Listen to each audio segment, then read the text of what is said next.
Hi hello friends, ಎಲ್ಲರಿಗೂ ನಮಸ್ಕಾರ. ಇದೇನು ಪೌಡ್ರು ಅಂತ ನೋಡ್ತಾ ಇದ್ದೀರಾ? ಇದು ನಾನು ಮನೆಯಲ್ಲಿ ಮಾಡ್ಕೊಂಡಿರುವಂತಹ ಒಂಥರ ಪ್ರೋಟೀನ್ ಪೌಡ್ರು ಅಂತ ಹೇಳ್ಬಹುದು.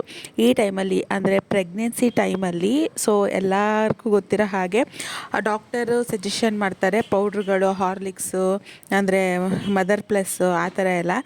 ನನಗೆ ಯಾವುದೇ ರೀತಿ ಹಾಲ್ಗೆ ಹಾಕೊಂಡು ಕುಡಿಯೋದಕ್ಕೆ ಪೌಡ್ರನ್ನ ಕೊಟ್ಟಿರಲಿಲ್ಲ. ನನಗೆ ಕುಡಿಬೇಕು ಅಂತ ಅನ್ನಿಸ್ದಾಗ ಏನು ಮಾಡೋದು ಅಂತ ಅಂದಾಗ ಮನೇಲಿ ಈ ರೀತಿ ಪೌಡ್ರು ಮಾಡ್ಕೊಂಡಿದ್ದೆ. ಅಂದರೆ ಇದು 2ನೇ ಸರಿ ಮಾಡ್ಕೊಂಡಿರೋದು. ಒಂದೊಂದು ಡಬ್ಬ ಮಾಡಿಕೊಂಡ್ರೆ ಅದೇ ನಿಮಗೆ 2 ತಿಂಗಳು 3 ತಿಂಗಳು ಬರುತ್ತೆ. ಅಂದರೆ ನಾನೇನು ಡೈಲಿ ಕುಡಿಯೋದಿಲ್ಲ, ಬೇಕು ಅನ್ನಿಸ್ದಾಗ ಇಲ್ಲ 2 ದಿನಕ್ಕೆ ಒಂದು ಸಾರಿ.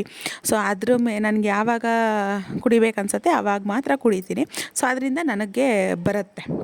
ನೀವು ಬೆಳಗ್ಗೆ ಸಂಜೆ 2 ಟೈಮ್ ಕಂಪಲ್ಸರಿ ಕುಡಿಬೇಕು ಅಂತ ಅಂದರೆ ಜಸ್ಟ್ 1 ತಿಂಗಳಿಗೂ ನೀವು ಮಾಡ್ಕೋಬಹುದು. ಸಿಂಪಲ್ಲಾಗಿ ತೋರಿಸಿದ್ದೀನಿ. ಎಲ್ಲ ಥರ ಪ್ರೋಟೀನು ಇದರಲ್ಲೇ ಸಿಕ್ಬಿಡುತ್ತೆ, ವಿಟಮಿನ್ಸ್ ಎಲ್ಲ. ಇದನ್ನು ನಾನು ನಿಮಗೆ ಬೇಕು ಅಂತ ಅಂದರೆ ನೆಕ್ಸ್ಟ್ ಇನ್ನೊಂದು ಸಾರಿ ಮಾಡ್ಕೊಳ್ಳೋ ಅಷ್ಟರಲ್ಲಿ ಖಾಲಿ ಆದರೆ ಮಾಡಿಕೊಂಡ್ರೆ ವೀಡಿಯೋ ಮಾಡಿ ನಿಮಗೆ ತಿಳಿಸ್ತೀನಿ. ಸಿಂಪಲ್ಲಾಗಿ ಡ್ರೈ ಫ್ರೂಟ್ಸ್ಗಳು, ಒಣಶುಂಠಿ, ಏಲಕ್ಕಿ, ಹಾಗೆ ಇದಕ್ಕೆ ಬೀಟ್ರೂಟು, ಕ್ಯಾರೆಟು, ಸೇಬು ಎಲ್ಲ ಒಣಗಿಸಿ ಪುಡಿ ಮಾಡಿ ಇಟ್ಕೊಂಡಿದ್ದೀನಿ. ಇದೊಂಥರ ABC ಜ್ಯೂಸ್ ಜೊತೆಗೆ ಈ ಬ್ಲಡ್ಡನ್ನು ಇಂಪ್ರೂವ್ ಮಾಡುತ್ತೆ, ಶಕ್ತಿನೂ ಕೊಡುತ್ತೆ. ಹಾಲಿಗೆ ಒಂದೊಳ್ಳೆ ಪೌಡರ್ ಅಂತ ಹೇಳ್ಬಹುದು ನನ್ನ ಪ್ರಕಾರ. ದುಡ್ಡು ಕೊಟ್ಟು ಅದು ಇದು ನೀವು ಪೌಡರ್ಗಳನ್ನ ತಗೊಂಡು ಕುಡಿಯೋದಕ್ಕಿಂತ ಜಸ್ಟ್ ಫ್ಲೇವರು.